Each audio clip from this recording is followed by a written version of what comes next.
Hello, I welcome you all once again to my channel Explore Education. I am Dr. Rashmi Singh, Assistant Professor, Department of Education, SS Khanna Girls Degree College, University of Allahabad. And this time, I am going to discuss with you a topic which we have discussed earlier, but today I will cover this from a new updated point of view, that is challenges related to vocationalization of secondary education. Later on, I will discuss this topic from objective based assessment type 2. Okay, as in NEP 2020, subjects have been chosen by students as major and minor, and in major, they have been evaluated by subjective based assessment, and in minor, they have to do MCQs, objective based assessment. So, nowadays I am discussing each topic from both point of view for UG students. Okay, so this is challenges related to vocationalization of secondary education by subjective point of view means आपको इसमें content मिलेगा, आपको इसमें short answer long answer के practice questions मिलेंगे और इसके बाद मैं फिर से डिस्कस करूंगी यही पॉइंट, यही टॉपिक, बट वो एमसीक्यू बेस्ड होगा कि उसमें छोटे पॉइंट्स होंगे, पॉइंटर्स होंगे, क्विक रिकैप होगा और कुछ एमसीक्यू के लिए आपको हिंट मिलेगा. ओके, तो ये वाला शुरू करते हैं. हालांकि वोकेशनलाइजेशन पे मेरा पुराना वीडियो भी है, लेकिन इसमें एनईपी का भी वेटेज ज्यादा मिलेगा आपको. तो वोकेशनलाइजेशन का मतलब क्या है? Vocationalisation means integrating occupation specific skill based courses into the general secondary school curriculum. यानी कि नॉर्मल जो स्कूल का सेकेंडरी स्कूल का करिकुलम है उसमें हमें जोड़ना है, इंटीग्रेट करना है. क्या इंटीग्रेट करना है? Occupation specific skill based course, ऐसे कोर्स जिनसे हम कोई ऑक्यूपेशन हासिल कर सकें, जैसे IT, health care, agriculture, retail, tourism, जिससे कि स्टूडेंट्स को कुछ एम्प्लॉयबल स्किल मिल सके एकेडमिक नॉलेज के साथ साथ. तो उद्देश्य क्या है इसका? Aims to break the rigid divide between academic and vocational education, यानी कि जो शैक्षणिक और जो व्यावसायिक शिक्षा के बीच की रिजिड दीवार है, डिवाइड है, उसको तोड़ा जा सके और both has equally valued pathways. और हम इस निष्कर्ष पे पहुंचे कि हम किसी तरह ये हो सके कि हम दोनों को इक्वल वैल्यू दे सके. हालांकि ऐसा होता नहीं है, वोकेशनल को समाज में कमतर दृष्टि से देखा जाता है. Prepares school levers for self employment, हम तैयार कर सकें जो स्कूल लीवर्स हैं ताकि वो किसी स्वरोजगार में लिप्त हो सकें, वेज एम्प्लॉयमेंट कर सकें या वो कोई फर्दर स्पेशलाइज ट्रेनिंग ले सकें. Not only for university entrance, केवल सेकेंडरी एजुकेशन यूनिवर्सिटी एजुकेशन के लिए बच्चों को तैयार करने का माध्यम मात्र ना रह जाए. एनईपी 2020 का भी टारगेट था कि एटलीस्ट 50% जो लर्नर्स हैं स्कूल के और हायर एजुकेशन सिस्टम के, उनको हम एक्सपोज कर सकें वोकेशनल एजुकेशन द्वारा या वोकेशनल एजुकेशन तक 2025 तक, लेकिन ये ना हो सका. Delivered through school based vocational subjects, इसको डिलीवर कैसे किया जाएगा? डिलीवर किया जाएगा कि स्कूल बेस्ड वोकेशनल सब्जेक्ट्स जैसे स्किल लैब्स, इंटर्नशिप, अप्रेंटिसशिप और पार्टनरशिप. और ये पार्टनरशिप्स ये सब किसके साथ होगा? आईटीआई के साथ या पॉलिटेक्निक के साथ या किसी लोकल इंडस्ट्री के साथ. ये तो कंसेप्ट है. अगर हिस्टोरिकल बैकग्राउंड में जाएं तो 1952-53 का मुदालियर कमीशन अब तो याद हो जाना चाहिए आपको, इतनी बार बता चुकी हूं मैं. Recommended multipurpose school, Mudaliar commission ने मल्टीपर्पज स्कूल्स रिकमेंड किए कि वोकेशनल स्ट्रीम्स के साथ मल्टीपर्पज स्कूल्स की बात की. 64-66 में कोठारी कमीशन आता है, उसने भी वोकेशनलाइजेशन को प्रपोज किया था और कहा था कि 50% तक सेकेंडरी इनरोलमेंट का हमें वोकेशनलाइज करना है और ये लक्ष्य आज भी मतलब 2025 में रखा गया, वो भी ना हासिल हुआ. एनपीई 1968 और 86 की नीतियां कहती हैं कि रीएफर्म उन्होंने किया वोकेशनल एजुकेशन को as a distinct stream at +2 stage.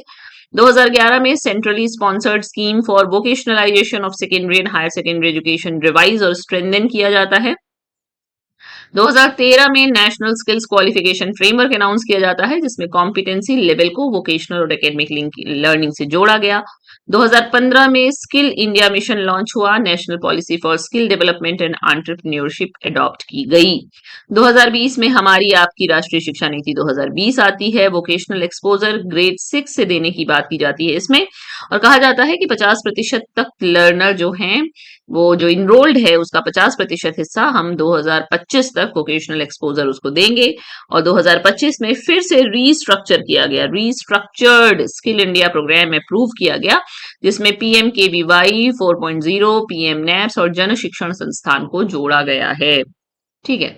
Objectives क्या है वोकेशनलाइजिंग सेकेंडरी एजुकेशन के, कि हम एम्प्लॉयबिलिटी को इम्प्रूव कर सकें, जो स्कूल आउटपुट और लेबर मार्केट की नीड के बीच का मिसमैच है उसको कम कर सकें, एक डिग्निफाइड रिस्पेक्टेड ऑल्टरनेटिव पाथवे दे सकें बच्चों को एकेडमिक्स एजुकेशन, मतलब प्योरली एकेडमिक एजुकेशन के अलावा भी, के साथ भी एक डिग्निफाइड रिस्पेक्टेड ऑल्टरनेटिव, मतलब एक ऑल्टरनेटिव मतलब एक और रास्ता दे सकें जिसपे वो जा सकें।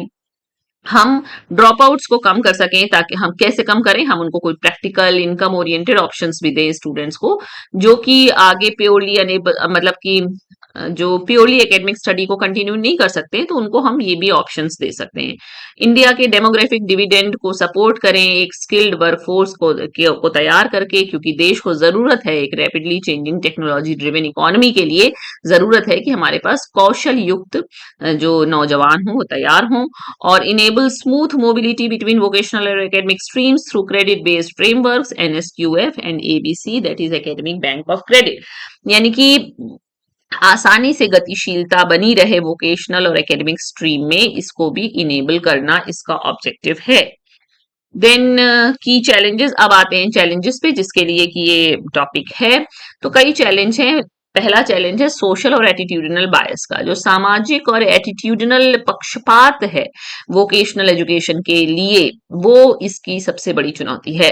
Vocational education is still widely perceived as a second choice track, माना जाता है कि जरूर पहला नहीं मिला होगा तो आपने इसको ऑप्ट किया, जरूर आपका एडमिशन नहीं हो पाया होगा इसलिए आप ये कर रहे हैं, जरूर आप कुछ इंटेलेक्ट आपका कम होगा इसलिए आप ऐसा कर रहे हैं, meant for academically weaker students rather than a genuinely equal pathway. Okay, parents and students often prioritize general or academic streams, viewing vocational courses as lower status. जो parents हैं और students हैं वो general और academic stream को ज्यादा priority देते हैं, vocational course को lower status के रूप में देखा जाता है।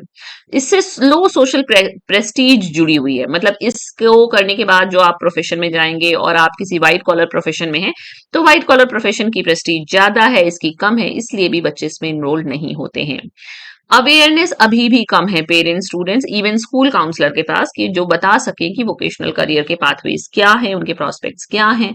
और डिस्पाइट पॉलिसी एफर्ट, इतना नीति प्रयास कर रही है उसके बावजूद ये बायस अभी भी है, और एनईपी 2020 ने इसको एक रूट ऑब्स्टिकल के रूप में फ्लैग किया है कि हम इसीलिए इंप्लीमेंट नहीं कर पा रहे हैं, ये इसकी जड़ है, यही सबसे बड़ा कारण है।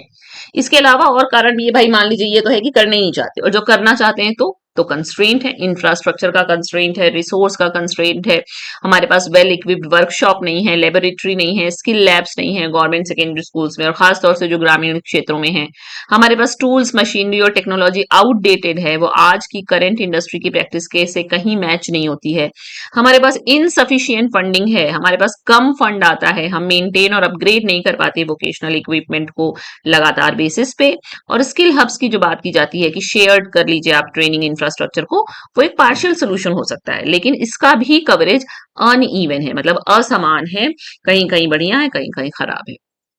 तीसरी जो चुनौती है वो है shortage of qualified vocational trainers.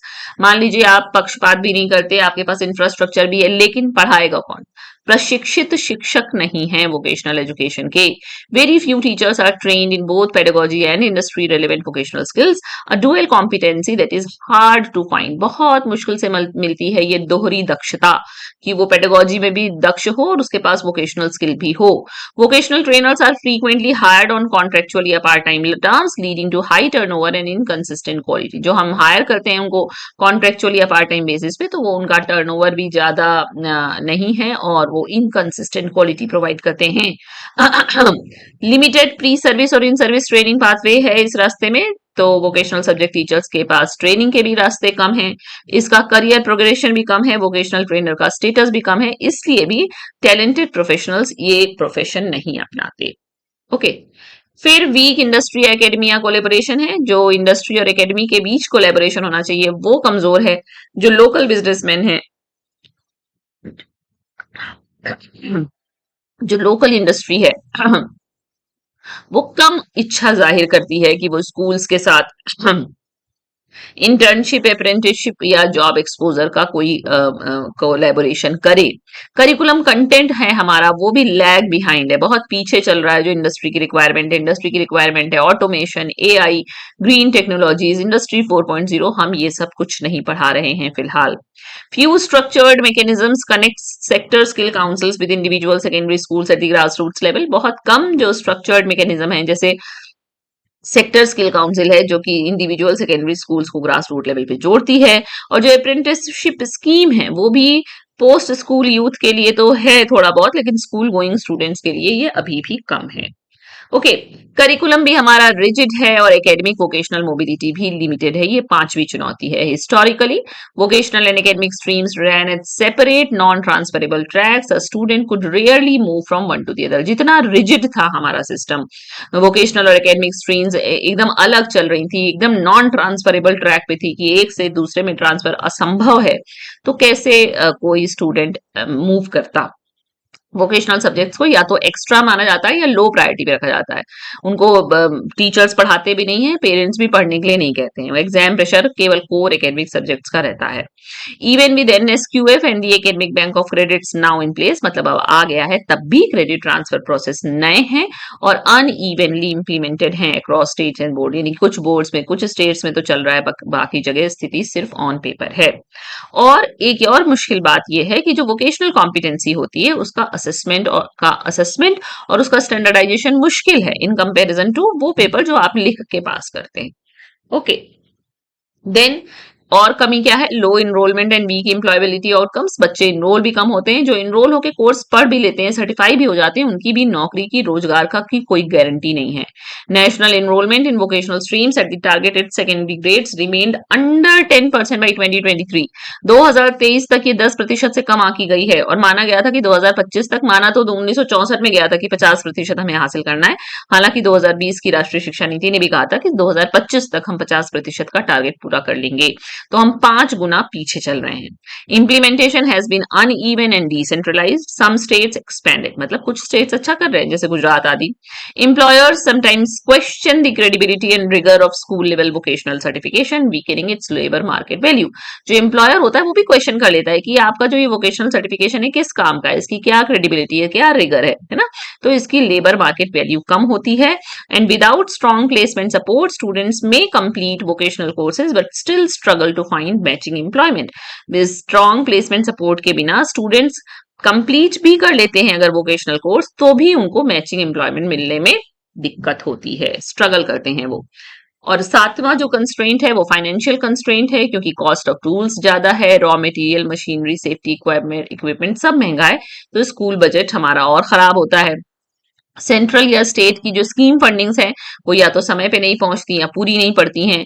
जो फाइनेंशियल बैरियर्स हैं जैसे course fee, transport to skill hubs, opportunity cost of training time, ये सब डिस्करेज करते हैं इकोनॉमिकली वीकर स्टूडेंट्स को इनरोल होने में, यानी कि और हतोत्साहित करते हैं उनको, जो कमजोर बच्चा है, मतलब आर्थिक रूप से जो कमजोर है।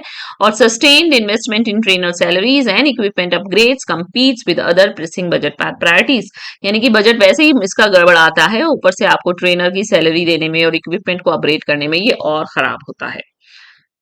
तो अब कुछ सुधार हैं इसके लिए, इतनी सारी चुनौतियों के बाद सुधार क्या हैं जो इन चुनौतियों को हैंडल कर सकते हैं। NSQF and ABC, national skill qualification framework और एबीसी की स्थापना की गई ताकि क्रेडिट ट्रांसफर हो सके। स्किल हब्स बनाए गए ताकि लोकल एजुकेशनल इकोसिस्टम में ट्रेनिंग हो सके। पीएम विश्वकर्मा योजना बनाई गई है ताकि आर्टिसन और क्राफ्ट पीपल्स का स्किल अपग्रेडेशन, सर्टिफिकेशन और टूल किट और क्रेडिट सपोर्ट उन्हें दिया जाए।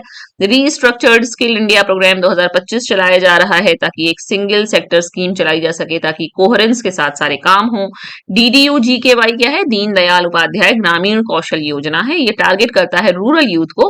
65% तक ट्रेन कैंडिडेट्स रिपोर्ट किए गए हैं कि उनको एम्प्लॉयमेंट मिला है।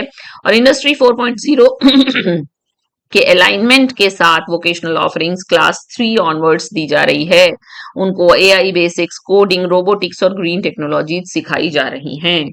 तो वे फॉरवर्ड हमारा क्या हुआ कि हमको सस्टेन्ड अवेयरनेस कैंपेन्स चलाने हैं पेरेंट्स, स्टूडेंट्स और काउंसलर के लिए, ताकि एकेडमिक और वोकेशनल स्टेटस का गैप कम हो। हमको स्किल हब्स और स्कूल आईटीआई पॉलिटेक्निक पार्टनरशिप्स को और फंडिंग देनी है और बढ़ाना है। हमें डेडिकेटेड वेल पेड कैडर और continuous training pipeline vocational trainers के लिए शुरू करना है। हमें industry partnerships through SSC sector skill councils को और डीपन करना है, और हमको एनएसक्यूएफ एबीसी क्रेडिट ट्रांसफर को और स्टैंडर्डाइज और स्ट्रेंथन करना है, ताकि स्ट्रीम्स के बीच में जो आवाजाही है, जो आवागमन है, वो संभव हो सके, मूवमेंट हो सके। ये कुछ प्रैक्टिस क्वेश्चंस हैं, आप इसको देख लीजिए, इसका स्क्रीनशॉट ले लीजिए, इसको नोट कर लीजिए, देखिए कि आप इनके हल कर रहे हैं कि नहीं, लिख पा रहे हैं कि नहीं, कितना लिख पा रहे हैं, कितना बड़ा लिख पा रहे हैं। ना समझ में आए तो आप मुझसे फिर पूछ सकते हैं कि मुझे पर्टिकुलर क्वेश्चन का आंसर नहीं मिला।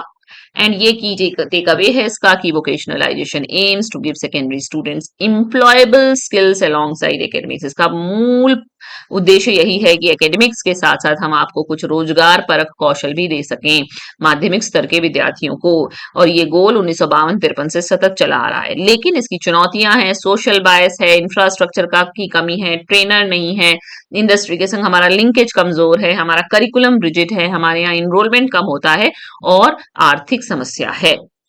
बावजूद इसके एनईपी 2020 ने टारगेट किया है कि हम टारगेट किया था, क्योंकि 2025 बीत चुका है, 50% एक्सपोजर देंगे बच्चों को, जिसको बैक किया गया था एनएसक्यूएफ एबीसी और स्किल हब से, पीएम विश्वकर्मा योजना से और रीस्ट्रक्चर्ड स्किल इंडिया प्रोग्राम से। Despite strong policy intent, on ground enrolment remains under 10% in targeted grades, implementation not vision is the real challenge. इससे क्या निकल के आता है कि इतना कुछ करने के बावजूद भी अगर हमारा 10% से कम नामांकन चल रहा है, इसका मतलब कि विजन में कोई कमी नहीं है, इम्प्लीमेंटेशन ही चुनौती है। तो कैसे इम्प्लीमेंट किया जाए, ये सबको अपने अपने लेवल पर सोचना होगा, अपने अपने लेवल पर काम करना होगा, तभी रोजगार परक बनेगी शिक्षा, क्योंकि हर बच्चे को नौकरी हम ना दे सकते हैं और ना ही हर बच्चा हायर एजुकेशन में जाने वाला है।